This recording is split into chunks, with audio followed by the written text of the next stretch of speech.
সুপ্রিয় দর্শক, আসসালামু আলাইকুম। সবাইকে স্বাগত জানাচ্ছি আজকের গুরুত্বপূর্ণ সংবাদে। প্রথমে জানিয়ে দিচ্ছি সংবাদ শিরোনাম, পরে বিস্তারিত। রংপুরে রাজনৈতিক ভূমিকম্প, লাখো মানুষের ঢল, চূর্ণ বিচূর্ণ বিএনপি, আক্ষরিক অর্থেই জামায়াতের দখলে পুরো বিভাগ। শুনছিলেন সংবাদ শিরোনাম, এখন বিস্তারিত। তার আগে হৃদয় ছুঁয়ে যাওয়া একটি অনুরোধ। যদি হাদি নামটি আপনার বিবেককে নাড়া দেয়, যদি প্রকাশ্য দিবালোকে গুলিবিদ্ধ হওয়া সেই মুহূর্ত আপনাকে প্রশ্ন করতে বাধ্য করে, তবে আজ একটি সময় দিন।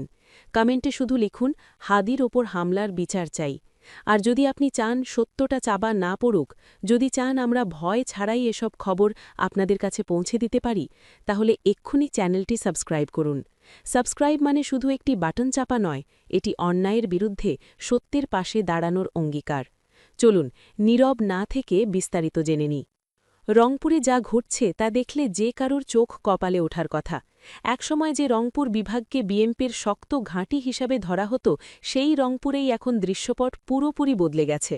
লাখো মানুষের ঢল, স্লোগানে স্লোগানে মুখর মাঠ আর জনতার উচ্ছ্বাস সব মিলিয়ে স্পষ্ট বার্তা দিচ্ছে একটাই কথা, রংপুরে বিএনপির ভরাডুবি হয়েছে আর সেই শূন্যস্থান পূরণ করছে জামায়াতে ইসলামী। গত কয়েকদিনে রংপুর, গাইবান্ধা, কুড়িগ্রাম, লালমনিরহাট ও নীলফামারী জুড়ে জামায়াতের জনসভা ও গণসংযোগ কার্যক্রমে যে জনসমাগম দেখা গেছে, তা রাজনৈতিক বিশ্লেষকদেরও অবাক করেছে। প্রত্যক্ষদর্শীরা বলছেন, এটা কোনো সাধারণ জনসভা না, এটা এক ধরনের গণজোয়ার। রংপুরে বিএনপির শক্ত ঘাঁটি ভেঙে পড়ল কীভাবে? দীর্ঘদিন ধরে রংপুর বিভাগ বিএনপির ভোট ব্যাংক হিসাবে পরিচিত ছিল, কিন্তু মাঠের বাস্তবতা বলছে ভিন্ন কথা।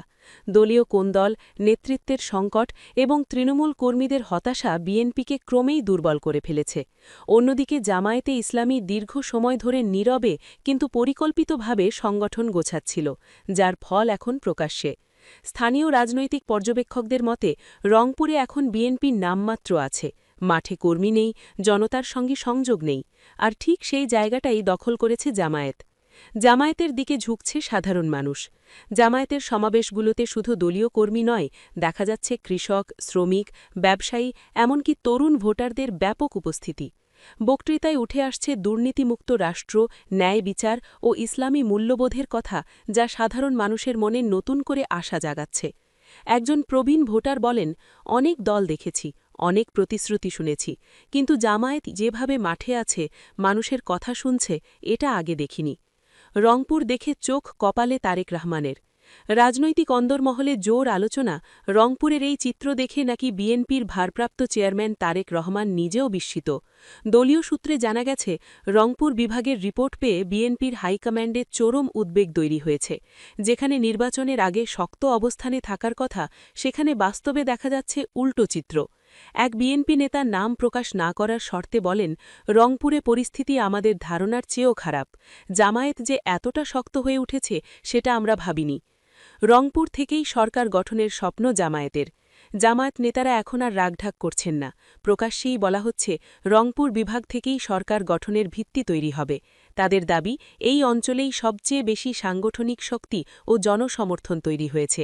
জামায়াতের এক শীর্ষ নেতা বলেন, রংপুর আজ আমাদের পরীক্ষাগার। এখানকার মানুষ যে রায় দিচ্ছে তা সারা দেশের প্রতিফলন হবে ইনশাআল্লাহ। রাজনীতির নতুন সমীকরণ। সব মিলিয়ে রংপুর বিভাগের পরিস্থিতি বাংলাদেশের রাজনীতিতে একটি নতুন সমীকরণের ইঙ্গিত দিচ্ছে। এক সময়ের বিএনপির দুর্গ এখন ভেঙে পড়ছে, আর সেই জায়গায় শক্ত ভিত গড়ে তুলছে জামায়াতে ইসলামী। প্রশ্ন একটাই, রংপুরের এই ঢেউ কি সারা দেশে ছড়িয়ে পড়বে? উত্তর দেবে আসন্ন নির্বাচন। তবে একটি কথা নিশ্চিত, রংপুর আর আগের রংপুর নেই।